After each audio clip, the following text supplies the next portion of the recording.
आज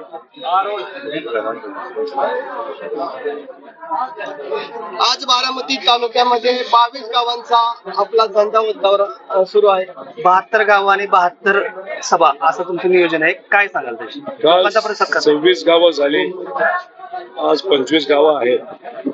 इथं असणारे जे कार्यकर्ते पवार साहेबांच्या बाजूने लढायला तयार आहेत, त्यांनी विनंती केली होती की गावात येऊन आमच्याशी थोडेसे संवाद साधावा, लोकांना आपल्याला भेटायचंय, साहेबांचं काय म्हणणं आहे कुठे ते ऐकून घ्यायचंय. आणि त्या दृष्टिकोनातून 3 दिवस बारामती मधले जे प्रमुख गावं आहेत लोकसंख्येप्रमाणे इथं मी एक कार्यकर्ता म्हणून तिथे जाणार आहे. आतापर्यंत कालपर्यंत 26 गावं आणि आतापर्यंत 5 गावं संपलेली आहेत.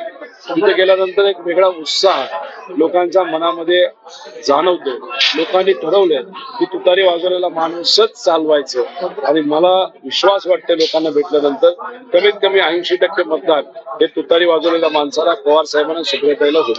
मतदारांना काय पाहिजे हे बाजूला सोडून शिक्षणावर आणि इतर गोष्टींवर आरोप केले जातात. अजितदादांकडे आता बोलायला काय राहिलं? आता अजितदादा जर आज भाजपच्या नादी लागून असा प्रश्न करत असेल पवार साहेबांनी काय केलं, या प्रश्नावरच कुठेतरी आता कळायला लागलंय की अजितदादा आता कुठेतरी त्यांना कळलंय की त्यांचा उमेदवार निवडून येणार नाही, म्हणून त्यांना काय बोलायचं हे कदाचित कळत नसावं. लोकांना मी किती शिकलोय, कुठं शिकलोय याचं काय घेणं देणं आहे. ठीक आहे, मी बारामतीत शिकलो, त्यानंतर मी काही काळ वालचंद नगरला गेलो, परत मी बारामतीत आलो, नंतर मुंबईला गेलो. मी ग्रॅज्युएट आहे, मला डबल ग्रॅज्युएट व्हायचं होतं, पण ते होता आलं नाही. का? कारण का माझ्या वडिलांनी एक व्यवसाय चालू केला, त्यात अडचणी आल्या होत्या. मग मी निर्णय घेतला की माझं हित न जोपासता माझे वडील जर अडचणीत असेल तर वडिलांबरोबर उभं राहणं ही आपली परंपरा आहे, म्हणून मी वडिलांबरोबर तिथे राहिलो. मग मी पुढे शिकू शकलो नाही. मला भारताच्या बाहेर सुद्धा शिकण्याची इच्छा होती, ते करता आलं नाही. पण माझे 2 भाऊ जय आणि पार्थ हे भारताच्या बाहेर शिकले, त्याचा एक आनंद माझ्यासारख्याला आहे. त्यांना ते करू शकले, मला ते जमलं नाही. त्याच्याबरोबर माझे वडील स्वतः डबल ग्रॅज्युएट आहे, उच्च शिक्षित आहेत. आणि हे जे काही विषय चाललाय की कोण किती शिकलं, कितीही शिकलं असलं तरी जर विचारच आपल्याला जपता आले नाही तर त्या शिक्षणाचा आपण काय करताय. मी कमी शिकलो असलो तरी मी विचार जपत आहे आणि विचाराची साथ आणि लोकांची साथ सोडली नाही. एवढी शिकवण तरी माझ्या आजी आजोबांनी आई वडिलांनी मला दिली आणि तीच जपण्याची जबाबदारी माझ्यासारख्या कार्यकर्त्याची आहे. काल भटके आत्मा असं शरद पवारांवरती आरोप, भटके आत्मा असं आरोप केला. काय झालंय, मोदी साहेबांची अडचण झाली. काल त्यांना असं वाटलं की पुण्यामध्ये त्यांची सभा खूप मोठी होईल, पण स्टेजवरनं मागच्या बाजूला बघितल्यानंतर त्यांना जाणवलं की 60% खुर्च्या मोकळ्या होत्या.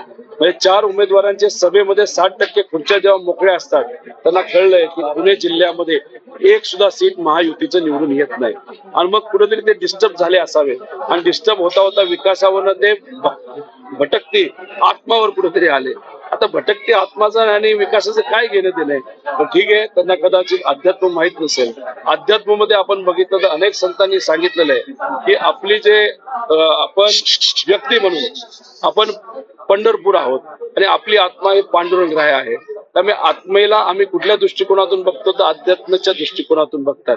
ते कुठल्या दृष्टिकोनातून बघतात तर भटकती आत्मा, ते विचारामध्ये भिन्नता असल्यामुळे कदाचित आहे. त्यामुळे हे भटकती आत्मा बोलण्यापेक्षा तुम्ही जे 12 लाख कोटी रुपयाचे प्रोजेक्ट गुजरातला घेऊन गेला आहात ते परत कधी देता हे मोदी साहेबांनी सांगितलं पाहिजे. हे विचारण्याचं धाडस कदाचित त्यांच्याबरोबर गेलेल्या नेत्यामध्ये नाही, पण आम्ही नक्कीच विचारू शकतो. मोदींच्या काल 3 झाल्या, आज 3 सभा आहेत. त्यांना 400 पारचा नारा दिलेला आहे. तो पार करण्यासाठी त्यांच्या सभा आहेत. तुम्ही तर दुसरीकडे असं म्हणता की साधारणतः ते 230च्या पुढे, 200 किंवा 230च्या पुढे जाणार. नेमकं यातलं मधलं अंदाज असा आहे की भाजपला 195च्या आसपास जागा मिळतील. हे काय मी भविष्यवाणी करतो असं नाही. काही भाजपला नाही तर भाजप प्रेरित असणाऱ्या मी पत्रकारांशी बोललो, काही सर्वे कंपन्या ज्या आहेत त्यांच्याशी बोललो आणि 5 सर्वे कंपन्यांशी बोलल्यानंतर त्याचं जे ऍव्हरेज आहे ते ऍव्हरेज 195 भाजपच्या स्वबळावर आलेलं आहे. आणि त्याच्यात मग 50-60 हे त्यांचे मित्र पक्ष असतील. त्यानंतर इंडिया आघाडीला 230 ते 250च्या आसपास जागा मिळतील. आता जे मित्र पक्ष भाजप बरोबर गेलेले आहेत त्यांना 2019ला शहाण्यासारखं वागवलं नव्हतं, त्यामुळे ते मित्र पक्ष तिथे राहतील हे वाटत नाही. आणि महाविकास आघाडीचं समीकरण जसं आदरणीय पवार साहेबांनी केलं तसंच 4 जून नंतर पवार साहेबांचा या देशातल्या राजकारणामध्ये खूप मोठा वाटा असेल. खूप मोठे निर्णय आदरणीय पवार साहेबांच्या मार्गदर्शनाखाली घेतले जातील आणि विश्वास आहे की येत्या काळामध्ये 2024 नंतर भाजप हद्दपार झाली असेल आणि इंडिया आघाडीची सत्ता ही देशामध्ये आलेली आपण सर्वजण बघतो. नरेंद्र मोदींनी असा देखील आरोप केलेला आहे की महाराष्ट्रातील एका नेत्यानं 35 वर्ष राज्य अस्थिर करण्याचा प्रयत्न केला.